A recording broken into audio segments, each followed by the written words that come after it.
Hey everyone, this video is going to be covering CC chaining and CC stacking.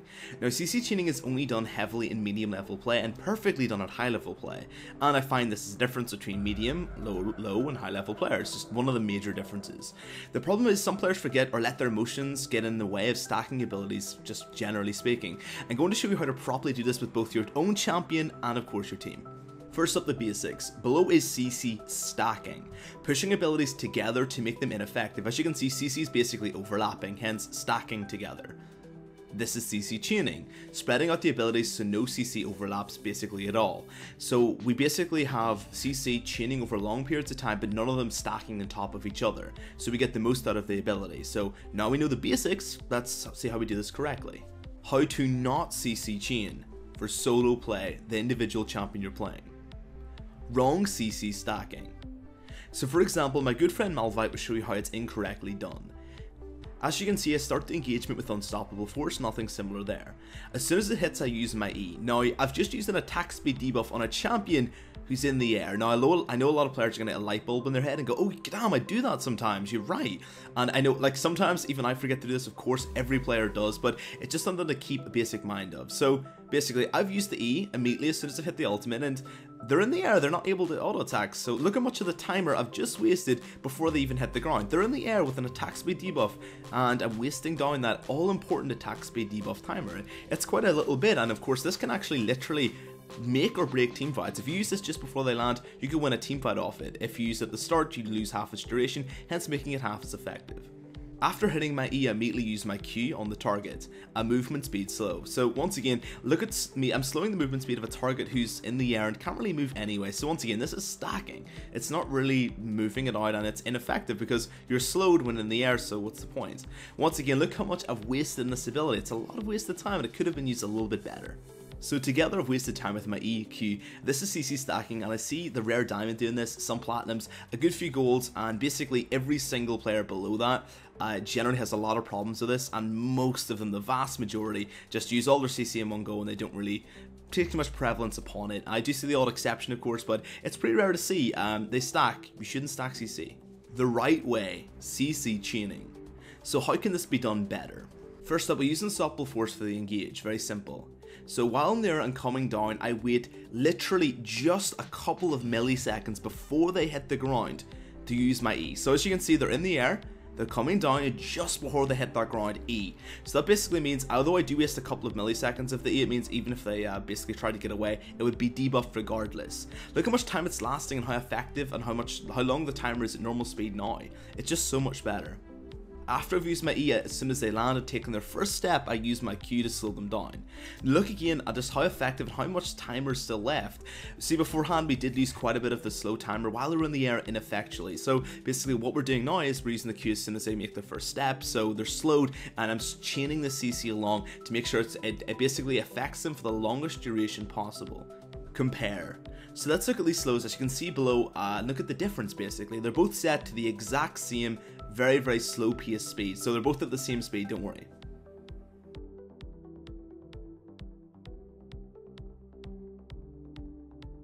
Now let's look at them at a normal speed and just compare this, generally speaking, in a normal time of a game. Finally, I'll mark when the enemy is CC'd and not CC'd to show the difference in terms of CC time. As you can see, it is a pretty big difference. It's quite substantial, and doing this basically increases your chance of CC locking people down. If you're a kind of player that has trouble keeping and sticking to the AD carry, this may be your issue.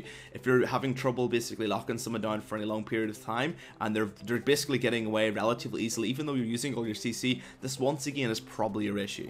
Flash example. I'm going to go over another very quick scenario and just basically explain the use of short and long range CC as well. In addition, I'm also going to mention why you should stack your CC additionally because of flash and mobile based abilities. So ultimate to engage. Just before they hit the ground I use my E. This is why I use my E just before they hit the ground and not when they hit it. In case they flash, you have to make a decision depending upon your champion whether you should use the short range CC first or damage first before they take off. So always try and, whenever you've hit them, try to use your short range stuff first, then leave the long range one to later on. This is a universally applicable statement for any champion, so basically try to keep that on if you possibly can. So after this they flash, but hey, This is why I've still got my Q. I didn't use it. I didn't stack the CC. This is why I always tell people, wait until they've actually they've took a step. So for example, if someone comes in with Malphite Ultimate, as soon as the AD carry generally lands, they flash immediately. So that's why I wait until my enemy takes one step, and if they take one step, it means they haven't got flash, or they've got no other mobility. And then I use my Q. And basically that's just nullified and basically made the flash negligible because I've slowed them and it's going to chase. You have to remember, my Q range is still within flash range. So if I ultimate, they land the ground, they're E debuffed, burn their flash, then I can use my Q because it's still within range and I can hit them and slow them down, making the flash just basically not effective. Imagine this in a team fight. It really is game changing. So basically, one of the few team fights ago, I hit a Jhin with the Malphite. He went in the air, just before he hit the ground, E. He tried to turn around, but he did attack speed debuff, so he messed up his auto attack reset. Then he basically burned his flash. I used my Qs that still had it up, and then he was locked in even further. Then I ran up because of the extra movement speed and Seismic Shard, and just auto attacked the man down. And it just, the difference, like, it doesn't sound like much, but the difference is unbelievable. Because of me using the Q and chaining it afterwards, my bruisers got to him. I know as a matter, they just got to him. I know as a matter of fact, if I didn't chain like that and chain it perfectly and wait for him to burn a flash, I basically wouldn't have been able to get him, and he would have been able to cat out our team, and that's very important to remember. Team CC chaining. So now I'll be covering you with a couple of tips to how to basically chain with a team. Unfortunately, there's no scenario I'm going to give you this time. I'm just going to give you general footage below. Just listen to the comments because there's no real one given way of doing this. I'm just going to give you a couple of general tips and hope that they help out. Number 1, white line. The white line on a champion when CC represents the time they're CC'd for the duration. So use this line and just ensure you're always staring at it and timing just before it ends. Very simple, not going to mention too much more on it, but very true. Number 2, let the engager engage.